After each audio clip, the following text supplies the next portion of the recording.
ইদানিং জুলাই সন্ত্রাসী হামলায় অংশগ্রহণকারী কিছু নারী নেতৃত্বের কথা শুনলে হাসি পায়। তারা সাংবাদিকদের কাছে বলে যে তারা সংসদে গেলে নাকি সর্বপ্রথম স্লাইড শেমিং, সাইবার বুলিং, নারীর প্রতি সহিংসতা, নারীকে নিয়ে কটু মন্তব্য করা, এগুলোর বিরুদ্ধে নাকি তারা কথা বলবেন, সোচ্চার আওয়াজ তুলবেন। আমি যদি সংসদে যাই, আমার প্রথম কাজই হবে এই সাইবার যে স্লাইড শেম, সাইবার যে ক্রাইম, সেটার বিরুদ্ধে অবস্থান নেওয়া। আমার হাসি পায়, সংরক্ষিত নারী আসনে থেকে তারা নারীদের অধিকার নিয়ে কথা বলবে। এই যে স্লাইড শেমিং, এই যে নারীর প্রতি সহিংসতা, এই যে নারীর প্রতি সাইবার বুলিং, এই শব্দগুলো যে তারা ব্যবহার করছে, জুলাই সন্ত্রাসী হামলার সময় তারা এই শব্দগুলোকে কোথায় রেখে এসেছিল? তারা এই শব্দগুলোকে কোন জায়গায় সাজিয়ে রেখে এসেছিল? শোকেসে সাজায় রাখছিল? যখন ৭৫ বছর বয়সী একজন বৃদ্ধা নারীর অন্তর্বাস নিয়ে উল্লাস করা হচ্ছিল, তখন তাদের এই স্লাইড শেমিং, নারীর প্রতি সহিংসতা, নারীর প্রতি সাইবার বুলিং, নারীর প্রতি অসম্মান, এই ব্যাপারগুলা কোথায় ছিল? তখন মনে হয় নাই যে শেখ হাসিনা একজন নারী? যখন শেখ হাসিনারে ডাইরেক্ট বিছানায় তুলছিলেন, তখন মনে হয় নাই যে তিনি একজন নারী? ও আপনারা নারী, আর তিনি নারী না, তিনি অন্য কিছু। আপনাদের ইজ্জত আছে, আপনাদের সম্মান আছে, আপনারা সাইবার বুলিং করলে সেটা নিয়ে সংসদে এসে প্রস্তাব তুলবেন। আর নিয়ে সর্বপ্রথম তো আপনাদের বিচার হওয়া উচিত, আপনাদের মতো মহিলাদের বিচার হওয়া উচিত, যে সমস্ত মহিলারা জুলাই আন্দোলনকে কেন্দ্র করে নারীর চরিত্র হনন করেছেন। একজন ৭৫ বছর বয়সী বৃদ্ধা নারীর চরিত্র হনন করেছেন, যারা জুলাই সন্ত্রাসী হামলাকে কেন্দ্র করে রাষ্ট্রের চরিত্র হনন করেছেন, যারা জুলাই সন্ত্রাসী হামলাকে কেন্দ্র করে জননেত্রী শেখ হাসিনাকে ভোগের বস্তু বানিয়ে তৌহিদি জনতার মঞ্চে উল্লাস করেছেন, যারা নারীর প্রতি সহিংসতা সহিংসতা বলে চিল্লাচ্ছেন, এখন তারা ওই সময় কি আঙ্গুল চুষছিলেন? এখন তাদের স্ল্যাট শেমিং হয়ে যায়, এখন তাদের সাইবার বুলিং করা হয়। ও আমরা কিছু বললে সেটা হয়ে যায় সাইবার বুলিং। আর যখন আপনারা ৭৫ বছর বয়সী একজন বৃদ্ধা নারীর অন্তর্বাস নিয়ে উল্লাস করছিলেন, তখন সেটা স্ল্যাট শেমিং হয় নাই, তখন সেটা অন্যায় হয় নাই, তখন সেটা সাইবার বুলিং হয় নাই, তাই তো? বাইরের দেশে যায় ওই যে আমেরিকান ডলার খাওয়ার জন্য যে প্রপোজাল গুলো দেন না, সেই জায়গায় এই শব্দগুলো লিখে দিয়ে বাঙালিদেরকে শেখাবেন আপনারা, দেখাবেন আপনারা। আর বাঙালি যখন সেটা অনুসরণ করা শুরু করবে, তখন সেটা হয়ে যাবে আপনাদের সাইবার বুলিং, সেটা হয়ে যাবে স্ল্যাট শেমিং। আমি যদি সংসদে যাই, আমার প্রথম কাজই হবে এই সাইবার যে স্লাইড শেম, সাইবার যে ক্রাইম, সেটার বিরুদ্ধে অবস্থান নেওয়া। দেখলেন তো, ইনি জুলাই সন্ত্রাসী হামলার সময় এমন কোন স্ল্যাট শব্দ নাই যেটা ইউজ করে নাই। ইনি জুলাই সন্ত্রাসী হামলায় এমন কোন বাজে গলাবাজি নাই যেটা তিনি প্রয়োগ করে নাই। তারপরে আমাদের লাল মারানি সুরভি আছে, জুলাই চোদ্দা।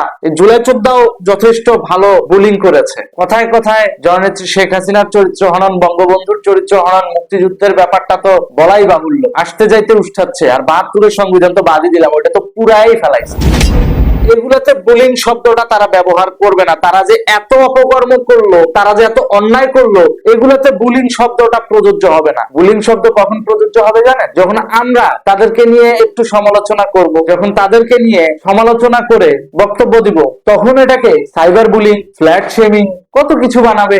যত নিয়ম শুধু আমাদের বেলায়, যত নিয়ম শুধু আমাদের বেলায়, ওদের বেলায় কোনো নিয়ম নাই। ওরা চাইলে ৭৫ বছর বয়সী একজন বৃদ্ধা নারীকে চরিত্র হনন করতে পারে, ওরা চাইলে আওয়ামী লীগকে প্রশ্নবিদ্ধ করতে পারে, তোমাদের সম্পদ বিদেশে পাচার করে, ওরা চাইলে আওয়ামী লীগের সাধারণ মানুষের চরিত্র হনন করতে পারে, ওরা চাইলে আওয়ামী লীগের ভিতরে থাকা সাধারণ মুক্তিযোদ্ধাদের গলায় জুতার মালা পরাইতে পারে, ওরা সব করতে পারে।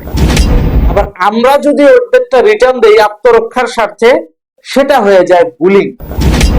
ব্যাপারগুলো কেমন চুদলিং পং হয়ে গেল না? পুলিশকে আবার বিশ্বাস করা সবথেকে বড় নোংরামি হইছে। এরকম অনেক শব্দই আসতে পারে। কেন আসবে জানেন? কারণ আপনি আমরা এগুলোকে সহ্য করছি, প্রশ্রয় দিচ্ছি, এবং প্রশ্রয় অতীতেও দেওয়া হয়েছে। কোমলমতি শিশু, কোমলমতি শিশু বলে মাথায় তুলছিলেন, জুলাই আন্দোলনে প্রশ্রয় দিয়েছিলেন, এখন পাম্পে যায় লাইন ধরেন কেন? যান আপনাদের ওই জুলাই চোদ্দার কাছে, আপনার এলাকার নিকটস্থ জুলাই চোদ্দার কাছে যা বলেন যে তেলের লাইনে দাঁড়া, তুই ৫ ঘন্টা লাইনে দাঁড়ায় তেল নিয়ে এসে আমার বাইকে তেল লোড করে দে। ওরাই তো বলছিল বিকল্প কে? আপনি আমি আমরা বলছিল না, বিকল্প পদ্ধতিতে ওদেরকে ব্যবহার করেন, ওদের কারণেই আজকে বাংলাদেশের এই অবস্থা। আজকে নিউজে দেখলাম একটু আগে, ইউটিউব দেখে পেট্রোল উৎপাদন করতে যায় বিস্ফোরণে একজন কারখানা মালিক নিহত। তো যারা বলছিল বিকল্পকে তুমি আমি আমরা, সেই বিকল্পের নমুনায় এটা তো একটা ছোট্ট প্রাণ চলে গেছে, এক পিস প্রাণ গেছে, কিন্তু এরকম প্রতিনিয়ত হাজার হাজার লাখ লাখ গুপ্ত হত্যা হচ্ছে বাংলাদেশে, প্রতিনিয়ত হচ্ছে। যারা যারা আত্মগোপনে আছে, আওয়ামী লীগ, ছাত্রলীগ, যুবলীগের, এদেরকে আইডেন্টিফাই করে করে বিভিন্ন জায়গায় হত্যা করে খালে, নদীতে, ভাগাড়ে ফেলে দেওয়া হচ্ছে। আর সেই গুপ্ত লাশগুলোই 2 দিন 1 দিন পর পাওয়া যাচ্ছে, উদ্ধার হচ্ছে, পুলিশ উদ্ধার করছে। এভাবেই চলছে আওয়ামী নিধন কার্যক্রম, ঠিক যেটা 71-এর গণহত্যার সময় বাঙালি গণহত্যার মধ্য দিয়ে বাস্তবায়ন করতে চেয়েছিল পাকিস্তান। এখন সেটা ধর্মীয় রেডিকালাইজড গোষ্ঠী আওয়ামী লীগ এবং নারী শিশুদের উপর দিয়ে পরিচালনা করছে। That is the reality. কারণ 80% মানুষকে তো ধর্মের বড়ি খাওয়াই দিছে, মৌলবাদী তো বানাই দিছে। ধর্মের কথা বললেই তো তাদেরকে মাঠে নামানো যাবে। যেই 20% মানুষ এই লাইনে আসে নাই, ওই 20% মানুষদেরকে টার্গেট করে করে হত্যা করা হচ্ছে। আপনি আমি জানি অমুক নেতা তো পলাতক, তমুক নেতা তো পলাতক, আসলে তারা পলাতক না। যাই দেখেন গুপ্ত হত্যার শিকার হয়ে গেছে কেউ কেউ। আর যারা বেঁচে আছে তারা খুব সাবধানতার মধ্য দিয়ে নিজের জীবন বাঁচিয়ে চলছে। এই হচ্ছে রিয়েলিটি। আমরা দেশে না থাকলে, আমরা কার্যক্রম স্থগিত করলে দেশের অবস্থা কি হয় এটা তো পাবলিক বুঝতে পারছে। কিন্তু একই সাথে এই যে সাধারণ জনগণের পাশাপাশি এই সমস্ত নেতাদের যে নিরাপত্তাহীনতার সৃষ্টি হচ্ছে, এতে যে ভবিষ্যতে বাংলাদেশ নেতৃত্ব শূন্যতায় ভুগবে, সেই ব্যাপারটা কি খেয়াল করে দেখেছেন? আওয়ামী লীগ নাই, আপনাদের তো ভালো থাকার কথা, সুখে থাকার কথা। কই, আপনারা তো কেউ সুখে নাই। আপনাদের তেলের পাম্পে লাইন দেওয়া লাগতেছে, বিদ্যুৎ থাকতেছে না, ঠিক মতো সার পাচ্ছেন না, ঠিক মতো কৃষি পণ্য উৎপাদন করার সুযোগ নাই, আবার যদিও বা উৎপাদন করেন দাম নাই। এই তো আপনাদের ভালো থাকার নমুনা। তো দিন যাবে, বাঙালিরা সারা জীবন এরকম গরিবই থেকে যাবে। বিশ্বের অন্যান্য দেশের দিকে তাকান, বছরের পর বছর ওই দেশগুলো এগিয়ে যাচ্ছে। বহির্বিশ্বের বিভিন্ন দেশ চিন্তা করে সামনে কিভাবে তারা অগ্রগতি হবে, কিভাবে তারা সমৃদ্ধশালী হবে, এই চিন্তা ভাবনা। আর আপনারা চিন্তা করতেছেন কিভাবে ব্যাকে আসা যায়, অর্থাৎ ওই যে দুর্ভিক্ষ ফালাইতে আসছে 1972 সালে, সেটার পেছনের দিকে কিভাবে যাওয়া যায়। এই জন্যই তো টেক ব্যাক বাংলাদেশ, তাই তো? শেখ হাসিনা চিন্তা করছে 2041 সালের মধ্যে ক্ষুধা দারিদ্র মুক্ত বাংলাদেশ উন্নয়নশীল দেশের কাতারে থেকে উন্নত দেশে পরিণত করবে। সেই জায়গায় টেক ব্যাক বাংলাদেশের খপ্পরে পড়ে আপনারা এখন ওই 72-এর দুর্ভিক্ষের দিকেই ধাবিত হচ্ছেন।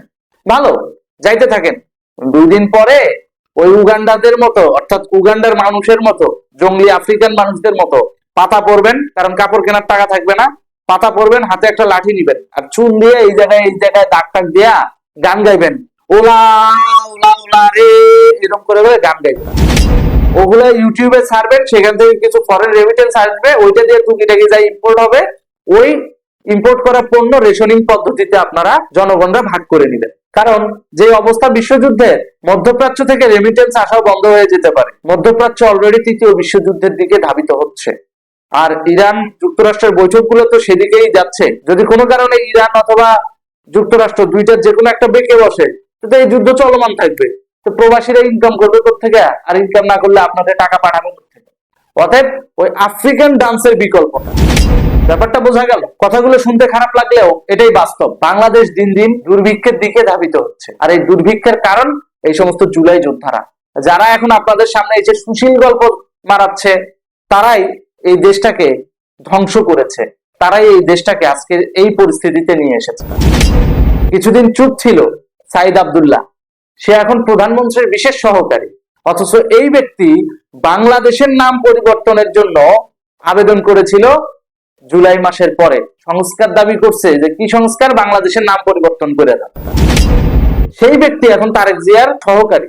তাহলে দেশের অবস্থা তো এরকম হবেই, কারণ ওরা তো বাংলাদেশ কনসেপ্টেই বিশ্বাসী না, ওরা তো বাংলাদেশটাকে চাই না, ওরা তো বাংলাদেশের নাম পরিবর্তন করে ইউনাইটেড স্টেট অফ পাক বাংলা রাখতে চায়। কাদেরকে বিশ্বাস করবেন? এই পাকিস্তানি রাজনীতির খপ্পরে পড়ে বাংলাদেশ দিন দিন রসাতলে যাচ্ছে।